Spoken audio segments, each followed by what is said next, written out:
she qualifies for state. And had to go down to Champaign, Illinois. And that's when she decided left to tell us. A note. Yes. She didn't tell us. Yes. She left a note saying, by the way, if you're wondering where I am, I'm in Champaign, Illinois, running in a track meet. And I thought I ought to tell you in case just I had dropped dead. Oh, man. She's but a she mess. went on to qualify for nationals. Yeah. This episode is brought to you by DoorDash, your door to making Mom's Day even from far away. All righty. Look at us. I know. One-on-one today. Yeah, it's just you and me. We figured let's ditch the guests. Let's just talk mano a mano. Or is it mano a womano? So how you feeling? I'm feeling pretty good. I mean, we've had a year. Yes. So it's, as many people know, we lost our mom. Mm-hmm. And, just kind of sorting through how you feel, Yeah. Because the first instinct is to say, I feel good. I'm great. I'm good. Yeah. I think you're absolutely right. And I'm glad we're doing a show on grief because as you remember, I mean, Mom was so beloved by so many people from your orbit, which is gigantic, and my orbit and her own orbit. We spent a lot of time managing everybody else's grief, and we really haven't talked much about our own grief. So I'm happy we're able to do this now. Mm-hmm. Yeah. You put it well that you find yourself managing other people's grief. Because particularly with somebody like Mom, that was in her own right, amazingly, after all these years, she was a famous person. She meant a lot to so many people who knew her well, friends who grew up with us from the time we lived on Euclid Avenue when we were little kids to, I got letters from heads of state and ambassadors, and, she became a world figure.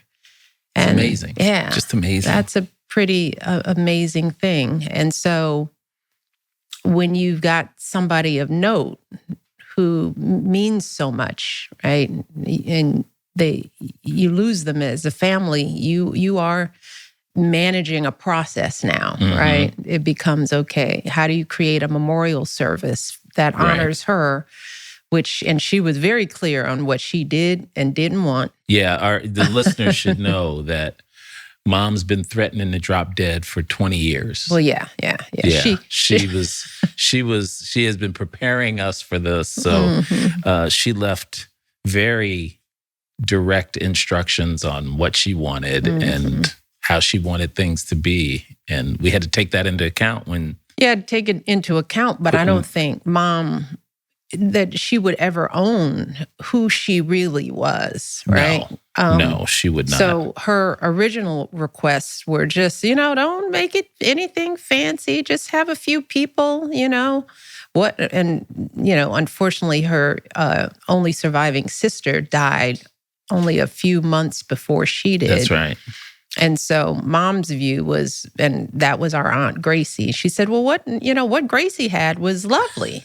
You just had family and a few people speak, and and I'm just sitting there listening, going, Mom, there's no way, there's no way we can get away with that. So there was also, I won't call it the stress, but I was concerned about making sure that you, my brother, felt seen in our decisions to memorialize her. Because it becomes a production. Yeah.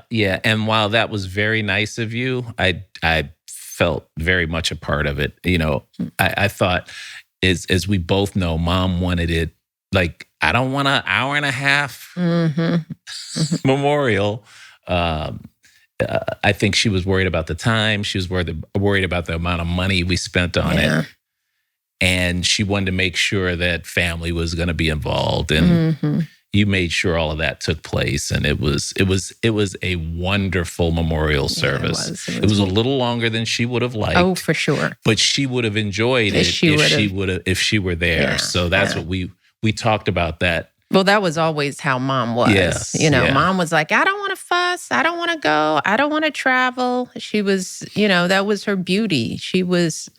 Our mom was content with who she was and where she was. Yeah. And she found her happiness and joy where she was. So that also was like a double-edged sword for her, because in her process of being so content and so don't worry about me, she would just sort of reflexively say no to everything, throughout the whole 8 years in the White House. First of all, she didn't want to come. She didn't want to come in the first place. Yeah, she didn't want to move to the White House. Why would I want to live in the White House? I have a perfectly lovely house here on Euclid Avenue. So you fortunately were able to convince her that she wouldn't be moving for her, but she would be moving for her beloved granddaughters. Yes. And that finally sealed the deal. But then once she got there, she was like, I don't want Secret Service. I don't need this. I don't need that. I'm just going to be up in my suite of rooms. And we took a lot of trips over the years. Right. We did some amazing traveling. We went to visit the Queen, spent time at Buckingham Palace. We were on the Great Wall of China, just us, because the wall was closed off to everybody else. We had visits with 2 popes, one at the Vatican. We had a personal greet at the home of Nelson Mandela. That's when I know my kids came. Yeah, Avery and Leslie came on that because we tried to include them. Yeah. But we generally did our travel, or my solo travel without Barack, with the girls. We tried to do it in the summer on breaks so that we weren't ever pulling the girls out of school for travel. So we always had some major trips planned. And we, of course, need Mom to go, but it was always presented as a, Mom, do you want to go? Right. And if you asked her, do you want to go to China? Her response would be, why would I want to go to China? Or you already got me here at the White House. I don't need to go to China. So asking her what she wanted was never the approach. You had to tell her, Michelle needs you to go on this trip. The girls need you. Because while I was doing all my official stuff, the girls needed a chaperone to do their stuff. And then once she realized that she wasn't going to take this trip for her, that she was doing it for us, then she could accept it. But then once she got there, wherever she was, she had a ball. Yeah. She was like, oh my God, I'm going to the top of everything. I'm going to see every dome. I'm going to, she embraced it once she got there. But every trip, the answer was, no. I know. We went to Rome. And then later on, we went to Venice, another year. And when we asked her about the Venice trip, she said, well, I've been to Italy. I've been to Italy already. And I was like, well, Venice is very different from Rome. And she was like, well, I don't need to go back to Italy. And it's like, well, why don't you just do this one for us? I maintain all of that. Her time at the White House, all the travel, having to care for the girls added years to her life because she was just sitting over on Euclid, on the porch, smoking cigarettes. And because she had retired. Yeah. And she said she would probably retired sooner than she was ready. That'd be one of her admonitions to people out there. It's like, well, if you don't just retire because you reach a certain age, because she still had a lot of life. She still wanted to do work, but it was the dream of people of that generation is that you hit a certain age, and if you can afford to retire, well, that's the thing you do. Yeah. But fortunately for me, she did retire, for both of us, because she was retired. She really was like our rock. Yeah. When it came to the kids. And because you got her to do more, she would come out to visit us more because she felt like she had to even up the scorecard, right? Because she was spending more time with your girls and not our kids. And I was like, Mom, we're not counting. We love to have you out anytime you want, but we got to see her enough. Which brings me to, Dad dying. So people should know our dad died 33 years ago. Yeah. So my oldest, Avery, wasn't born, and none of your kids were born yet. Mm-mm. We all knew he loved us. Mm-hmm. Him dying so early, that was devastating. Yeah. It was devastating for both of us. It was really devastating for me. When Mom died, Mom did the same thing. She made sure all of her kids, all of her grandkids, all of her in-law, daughter-in-law, son-in-laws, all knew how much she felt about them. Mm-hmm. And so when Mom died, while it was extraordinarily sad, Yeah. it wasn't as devastating. Yeah. And I think managing the grief hasn't been as hard as it was when Dad died. I mean, when Dad died, everybody looked at me like Dad died. Yeah. Yeah. Right. And it was so hard to manage that. Now, while we had to sort of manage more people when Mom died, I really felt Mom's whole life and situation in death was the way she would have wanted it to be. Yeah. Yeah. And that gives you some comfort. Yeah. Yeah. Mom never she didn't want to be a burden to us. Right.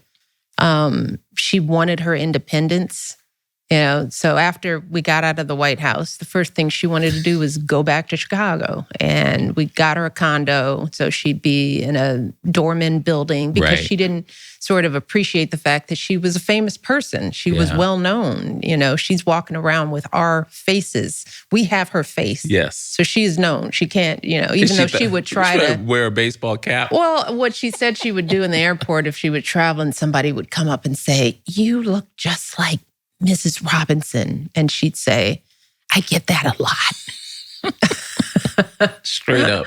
She would think that wasn't lying because she didn't say. I get that a lot. But all she wanted to do was have her own space. Mm-hmm. And so as she aged and, became increasingly sicker, she really resisted wanting, because we were both ready and in a position to scoop her up and have her live with us and provide her with care. And fortunately, I got a lot of months with her because she was with me in Hawaii for this last winter. Mm-hmm. And I got to take care of her and pamper her and have all the support she needed. And she resisted at every turn. Mm-hmm. She didn't want, the physical therapist. She didn't want the nurse's aid. So I had to tell her, I need them. Mm-hmm. But all of that was because she didn't want to feel like a burden. Mm-hmm. And she didn't want to just wither away. She wanted to die at her prime. Mm-hmm. And that's, just to make clear, that's the kind of stuff that Mom prepared us for at a very early age. She was like, I do not want to be here forever, to the point where I don't have my memory. I can't move around. I can't do for myself. She's like, that's not my idea of living. Right. And she didn't have that. No, but she wasn't going to let her. She was going to smoke cigarettes and drink wine and eat bad food until she dropped dead. Until she couldn't. Yes, to use her term. And folks should know when we say drop dead, that is that's her term. That is a comfort term for the Robinsons and the Obamas, because that's what my mom always called dying, dropping dead. Just dropping dead. It's like, okay, he Mom. just dropped dead the other day. So just like, someone okay, just dropped dead. Can we find another way to phrase it? Yeah. But I think, what Mom did for us when it came to managing grief, from as long as I could remember, is that she and Dad were never afraid to talk about death, right?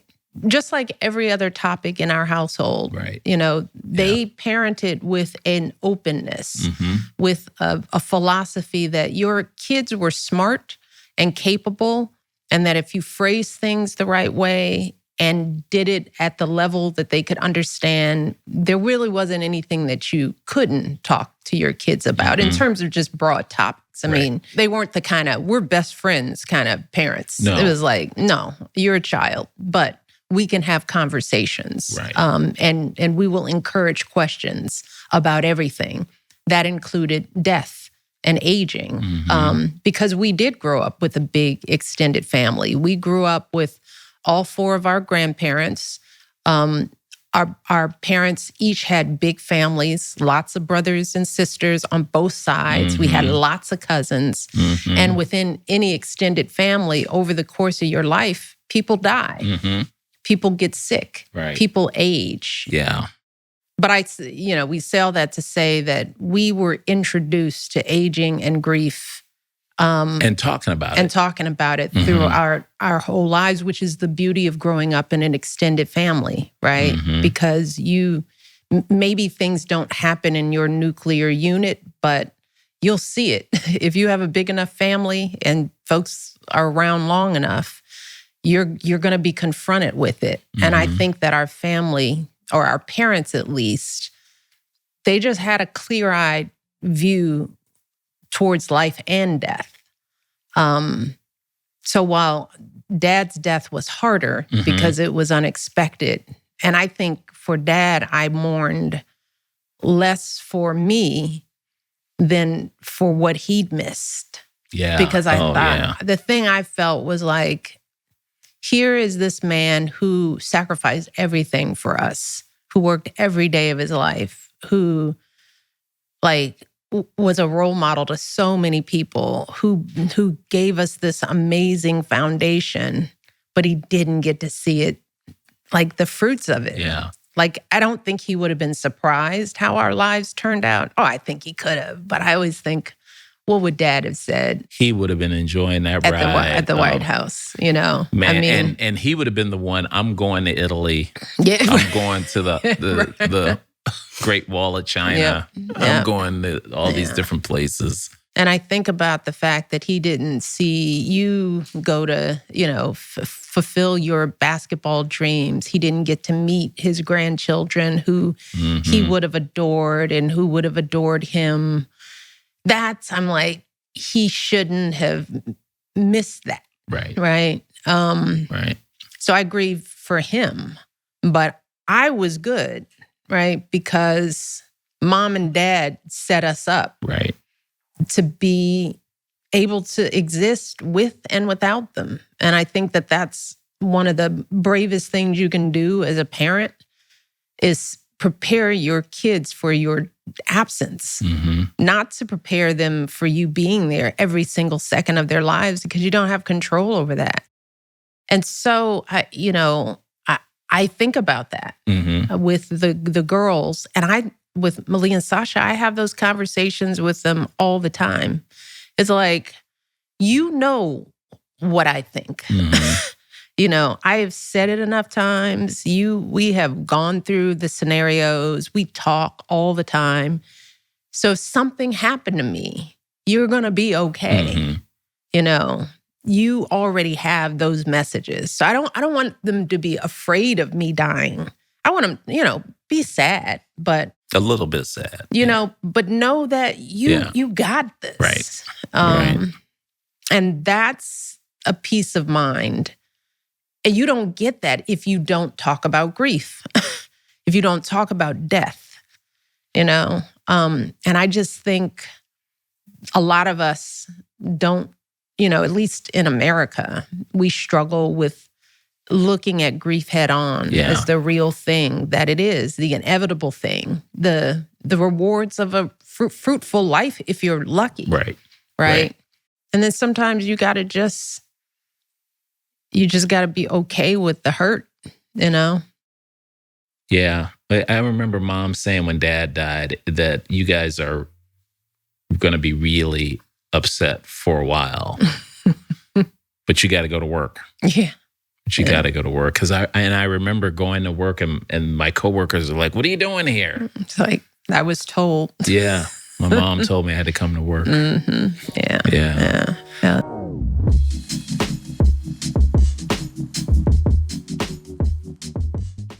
Hi, this Mother's Day episode is a special one for both of us, and I know for all of you, and it's brought to you by DoorDash. Yeah, Mish, you remember what Dad used to do for Mom on Mother's Day? Yeah, and yeah. you reminded me of this. It was I had almost forgotten about it, but Dad used to go shopping for Mom on Mother's Day at Carson Perry Scott and pick out An outfit for a wardrobe. an entire, or a couple of outfits, Yeah. a full, top, blazer, skirt, all of it. And he took such great pride in being able to do that for Mom, because our mom was very frugal. She never shopped for herself. Was a beautiful woman, and Dad loved to see her in nice things. And really the only time she got something new was when he went shopping for her. That's right. Yeah.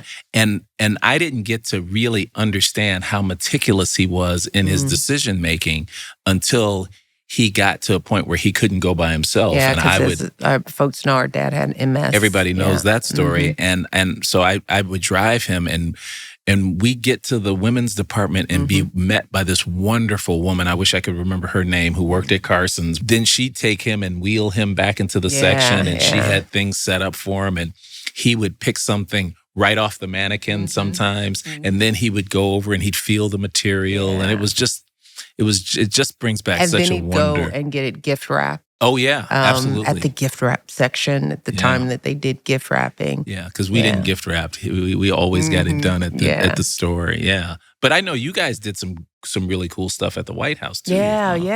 When we were in the White House for those 8 years, one of the things we did every Mother's Day is that we hosted military moms and the wives of our military for Mother's Day. We would usually host a lovely tea, either set in the Blue Oval Room or in the East Room, and we made it pretty with, all the china and beautiful flowers on the tables, trying to make it really special to honor those moms, the Blue Star and Gold Star moms that serve our country and sacrifice. And we would allow them to bring their kids, because we also knew that Mother's Day a lot of mothers were, especially if their spouses were deployed, they have their kids. So we would set aside a different set of activities in the stateroom for the kids where they could go and make what would be surprise treats for their mothers. So they would do some crafting with the staff or bake with our executive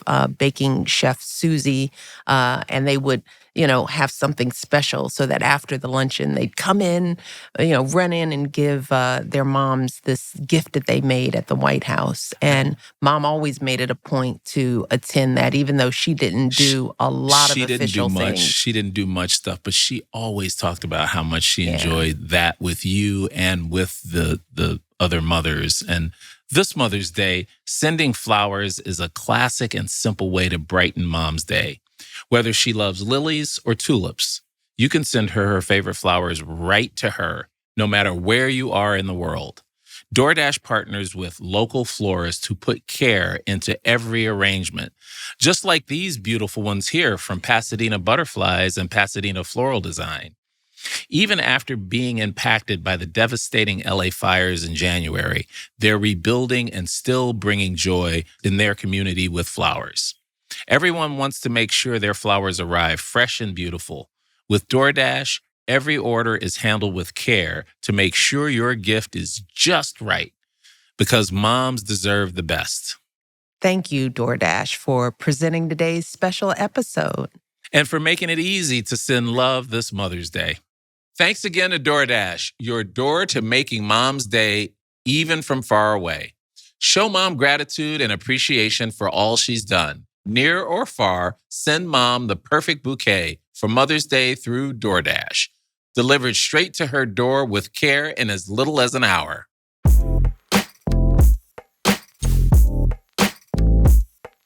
Well, this might be a good time to go to our question.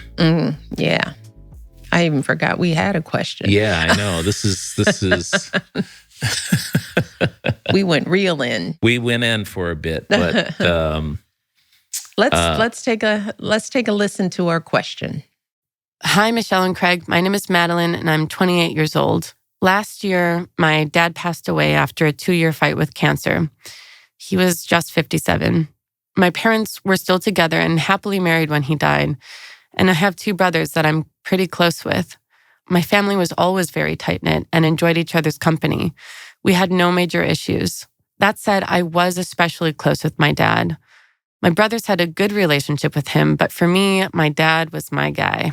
We were very similar people. He was also loved by so many other people, and spending time with him was so easy and felt like home. He was basically the number one person I would not have wanted to lose. I never had a bad relationship with my mom, but we've had a harder time finding our footing since my dad died. And I think because she had a mom who never fully encouraged her independence, and she married my dad when she was so young, losing him really was like having a rug pulled from under her. My brothers and I were especially surprised when she started dating so shortly after he died. She seemed like she was distracting herself rather than grieving him or grieving with us. In the meantime, I've never felt further apart from my brothers. I thought we might talk more after this happened, not less. But it's like we're intentionally keeping our distance. They're also both married and have partners they can talk about this with. I'm single and suddenly feel even more alone. It's like I've gone from someone with one of the best families to being someone without much of a family at all. I never really imagined my dad's death could so swiftly destabilize our entire family structure. How could losing the same person we all loved have created such a powerful wedge among us? How can I begin to feel less alone among them in my grief? And how can we begin to rebuild the support and closeness we implicitly had as a family while my dad was still around? Thanks, Madeline. Ooh. Yeah, that's tough. Yeah, that's a tough one. But I'm thinking about a couple of things in that. And the first one is her brothers handling the grief differently than she does. And boy, if there was anything that I've learned with our parents passing away, is that different people handle grief differently. Yeah. And it's almost like a relationship. You have to come to people's grief and meet them where they are, right? And the first bit of advice I'd give Madeline, in my opinion, would be help your brothers grieve the way they need to grieve. While I know you're going through your own troubles, sort of let them grieve the way they need to. And it might be silently, you know? Yeah. Well, and one of the things you and I have learned, we've shared with the world our stories of our upbringing and our relationships with our parents. And in doing that, as close as we are and as close of a family as we are, there are ways that I saw our parents and certain interactions completely differently than you did. You know, we're in the same household. It wasn't like there were a bunch of kids. We weren't raised differently. But, you know, the thing Madeline has to realize is that she was very close to her father and felt a certain way. She probably has absolutely no idea what kind of relationships or set of feelings her brothers had. Because if they haven't talked about it, words exchanged, birth order sometimes makes one kid feel unseen by the parent who saw you so clearly. And also with the gender dynamic, 2 sons versus a daughter.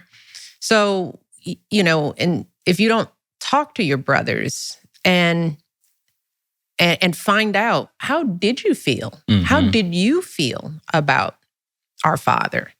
What were your experiences with our father? Is there anything that I'm missing that is causing your grief to be different, other than the fact that we all grieve differently? I would just, you know, encourage Madeline to, you know, not take this too personally, because it may be that the distance and the difference in mourning could be explained by a difference in relationship. If they're not talking, then she won't know.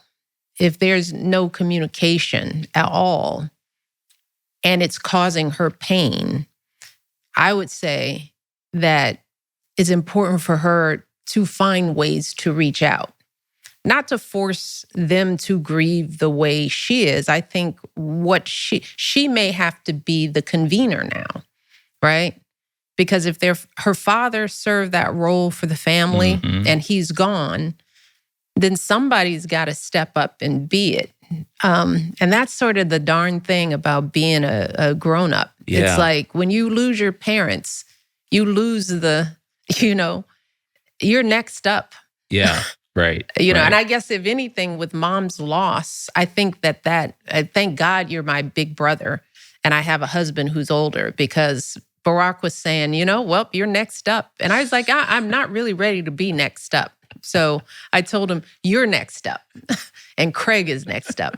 I delegate that power to you because it's a little, that's really when you become an adult, is when your parents are not in that spot of managing and maintaining. But that's going to happen at some point where each of us in our own lives we become the parent, we become the convener, we become the glue, and maybe that's daunting for Madeline to kind of know, maybe you're next up, kid. If it's important to you, because it may not be important to your brothers, especially if they have their own families and their own traditions. Yeah, and that's what I was going to say, because this gets back to her statement about the family's now destabilized because the stabilizing influence is gone. And she has to remember that these two guys, they're starting their own families and she isn't. And she talks about not having any kids. And if she feels like it's being destabilized, she might have to step up and say, okay, I'm the one, I'm the anchor here. And those are big shoes to fill. It is. Yeah, they are very big shoes to fill. And, now that you think about it, when you think about the loss of a parent, like what it's a major shift in your life where your parents, I don't care how old you get. Right. Mom and dad are mom and dad. Right. Even when I was taking care of mom, it's like I still got to listen to her. I can sort of boss her around, but in the end, she's my mother. Yeah. There's a comfort level in that, and knowing that no matter how wise or experienced I am in the world, mom always knew more. Yeah. It's like, even if that wasn't true, it was just a good feeling that, let me go. Let me go talk to my mommy. Yeah. Yeah. And then that's gone for the first time in your life. That, that's going to throw Madeline. Yeah. That's a big dose. And it's a big dose for all of us, especially if your parents didn't prepare you for that. If they didn't reinforce in you the maturity and the capability that you have of stepping into those shoes or making the choice not to step into it. Because that maybe that's the daunting thing for Madeline, that she doesn't want to be the glue. She's not ready, and that's okay too. But she can't mourn it if other people aren't filling the gap and she doesn't want to. Right. It may just be the way that it is for now. The next evolution of the family. Right. It may be, but I would just, I would urge Madeline to fight for the family, because she right now she feels like a unmoored ship in the middle of the ocean. And I feel for her, because that's sadly the trend in this culture now, that people feel alone and they don't have connection to family or friends. And so if Madeline doesn't have her own community, which I would encourage her, whether her fathers were alive. This is why I say people have to build their kitchen tables. They have to spend a lifetime cultivating relationships within their family and outside of their families, right? Because not everybody gets along with their family. Not everybody lives near their family, but you do need that support. And I would hate to think that in the midst of her loss of her father, her best friend, that she's got no one, that she went from having a rock to being alone. I don't want that for her. Right. So if she doesn't have that in her own community, then I'm like, then reach out to your brothers and figure out how to start rebuilding it. Mm-hmm. And it may take time. It may take time because we're lucky. We've been close since we've been little, right? You and I have been close. But we work at it too. But we do. We work hard at it. And this podcast. The perfect vehicle. This is a good way for the perfect me vehicle. to make sure that I see him on a regular basis. Let's do a show. Although it's kind of hurt our phone game because we're saving everything for when we see each other. Don't tell me anything. We got taping next week. So let's turn to one of the other issues that Madeline had in her letter to us was that her mother started dating right away. This is something we didn't have to deal with. Oh my God, yeah. Mom was so not. Our mother, not only did she not date, she might have gone on one or two dates. Mm-hmm. Yeah, her theory was like, all these men are old and all they want is somebody to feed them and give them their medicine. And take care of them. And she's like, and the only man I was going to do that for was your father. I was like, okay, Mom. All right. Yeah. So we had the opposite. We had the opposite, but she's dealing with the fact that the person who was her main guy is gone and then his wife is out dating. Right. Yeah. That must burn. That's gotta hurt. Yeah. That's gotta hurt. Well, it's probably she's probably pissed. And all I want, Madeline, you have to, it could be a form of grieving. Mm-hmm. Yeah. Or it could be a form of relief. Mm-hmm. Yeah. She doesn't know. She may not have known her parents' relationship. You don't know unless you talk to your mom about it. Mm-hmm. And to get back to your point about communication, it's going to burn you until you talk to your mom and you can let her know how you feel. Mm-hmm. That'll be part of your dealing with the grief. Yeah. But we didn't have to deal with that. No, but Madeline points out in her letter, I mean, she makes an astute assessment that her mom never lived her life alone. Right. She married at a young age. So I think Madeline understands her mom, right? And so part of that understanding, I would encourage her to find the empathy in it, that maybe her mom's fast dating isn't a reflection of her love for her father. Right. But it's just that she doesn't know how to be alone. And there are a lot of people in the world who don't know how to be alone. But that doesn't mean they didn't love or treasure the person that they spent their lives with. Mm-hmm. Some people temperamentally are afraid to be alone or need a different kind of companionship. And as you said, that's her mother's way of handling the grief, is to fill it quickly. Mm-hmm. Not saying that that's healthy, but that's what she's probably trying to do, is fill that void as quickly as she can. And it would be a shame if Madeline's disconnect with her mother is due to some judgment that is, lacking in empathy for where her mom is. And, don't let that burn the bridge.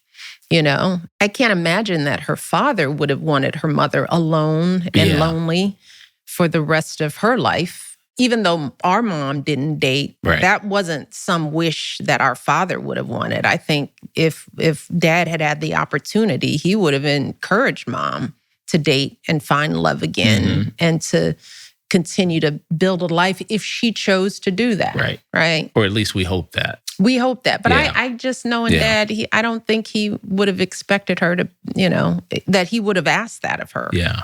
Well, I just don't think it's realistic. And we've got some friends who are dealing with that right now. And the dad passed away. The mom started dating really quickly, and the kids aren't happy with it. And the grandkids aren't happy with it.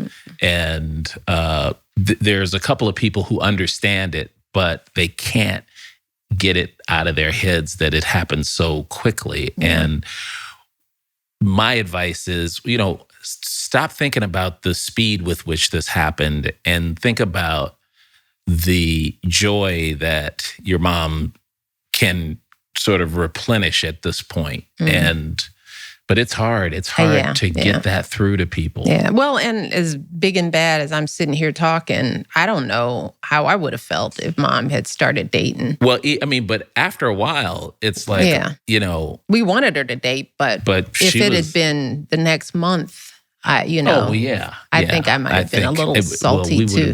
We would have been surprised. Yeah. We would have been surprised. Be like, well, where did he come from? Yeah.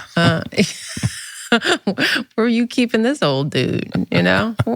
Where'd you find him, Mom? Although she could keep some secrets. Remember when she started running track meets, and we didn't in her know about retirement. It. Yeah, she was in her 60s and started running in track competitions. Sprints. Like 50-yard dashes, 100-yard dashes. It's the Senior Olympics. Yes. And she was wearing these skipped gym shoes. She didn't even have the right grocery equipment. store gym shoes with no grip or anything. The kind she get from Kmart. And she was winning. Yeah, winning trophies, winning medals. So in a period, this is, I guess, what she did instead of finding a man. Right? She started running. Running away from him, man. Right. So she didn't tell us. She didn't tell us until she qualified for, it was state. So she went through all of this, qualified for city in her age group, came in first in the 50-yard dash in like the locals and then the citywide in Chicago. Yes. So this is a lot of people. This is not a little town. Right.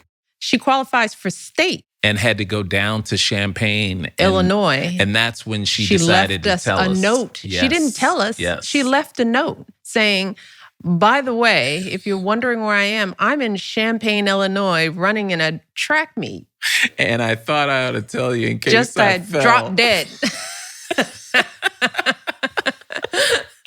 Oh, man.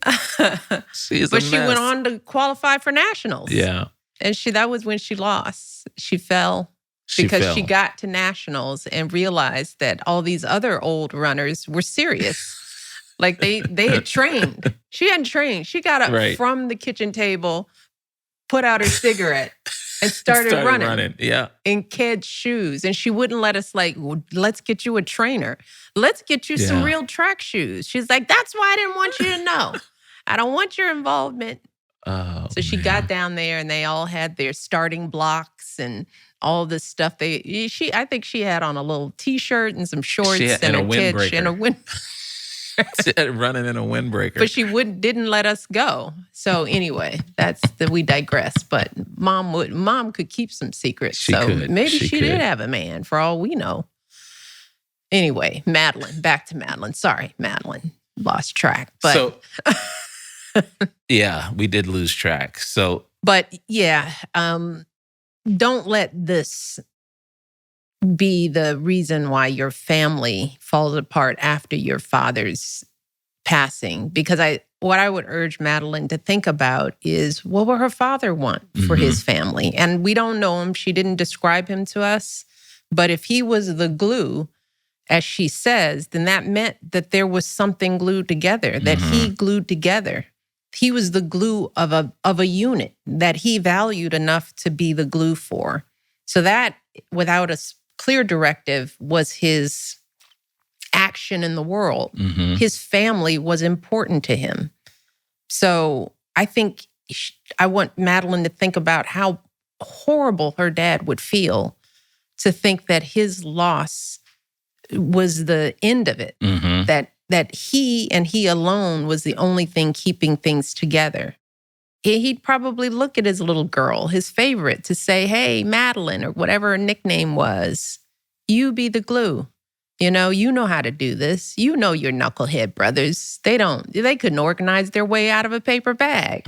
They can't get Christmas together or, have enough foresight. They've got young kids, Why don't you get on the phone with them and figure out, because it doesn't even take much for the glue. I mean, we don't live in the same cities. I don't see you a lot often. Right. Because you're in Milwaukee, I'm in DC, you've got young kids. I'm the former first lady, so sometimes coming to your house is a little bit of a hassle, even though I even did pickup. You did for the boys. You did, and they were happy to see me they in the sure motorcade. It's like, and I told my detail, we're doing pickup. We're gonna go to grammar school and pick up my nephews, and they were like, "Yes, ma'am." So off we went. 3 SUVs later. And 12 guys with guns.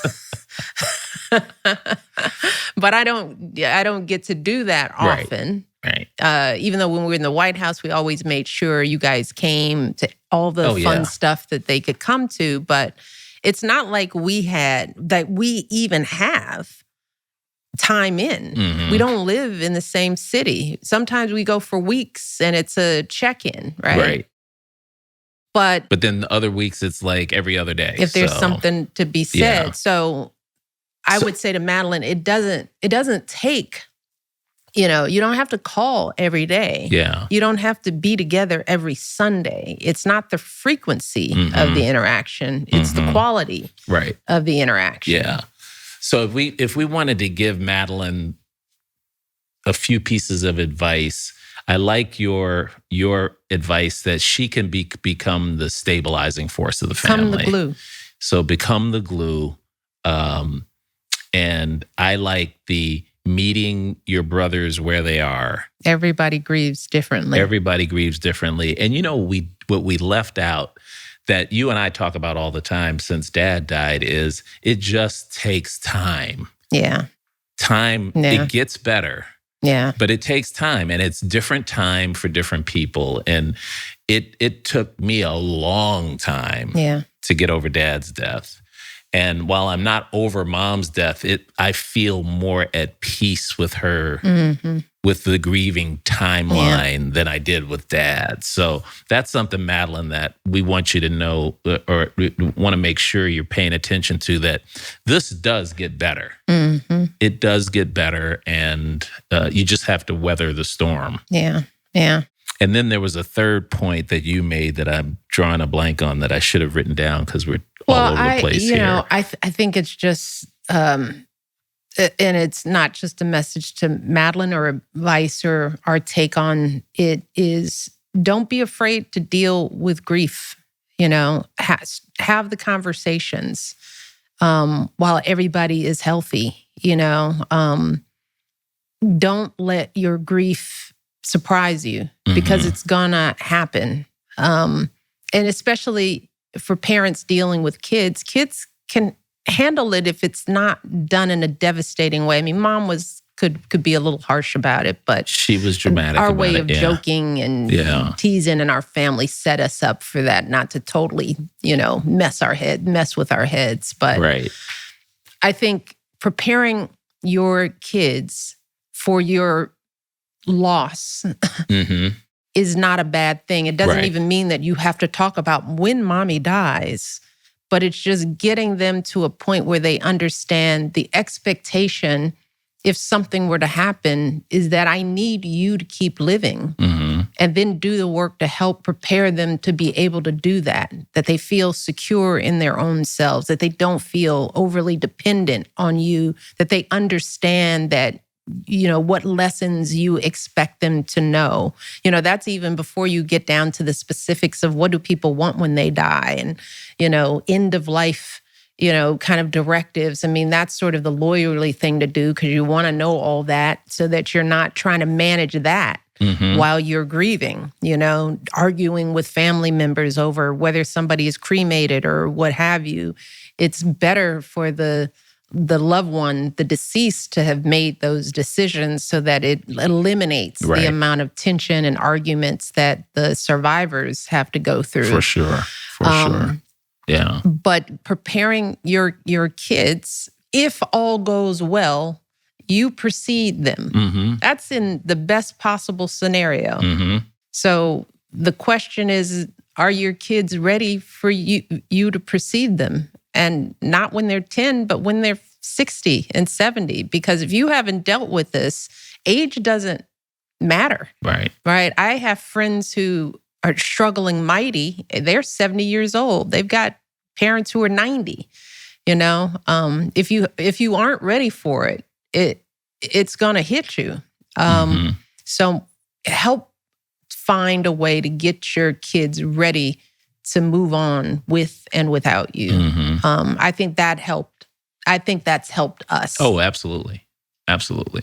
And one last point. We didn't have to worry about this because we, like I said, have been close, but she could use this as an opportunity to get closer with her siblings. Yep.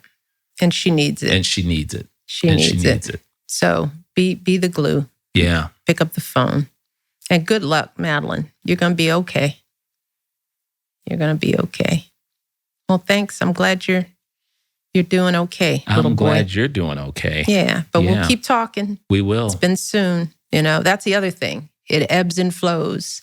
There's some days when I'm great, and then there are other days when something happens and it hits me. I go to reach for the phone. Man, it's funny. Kelly used to talk to Mom every Sunday. It was like her thing. It was, let me get the food ready for the week and who's coming in this week. And there was this thing, she would put her phone in her shirt and she'd be on the earpods and she'd walk around on Sunday. Talking to Mom. And the other day she was doing that. And I was thinking, I wish she was talking to Mom. Yeah. Yeah. So. Whew. Made it through. Yeah. Way to go. Love you. Love you too.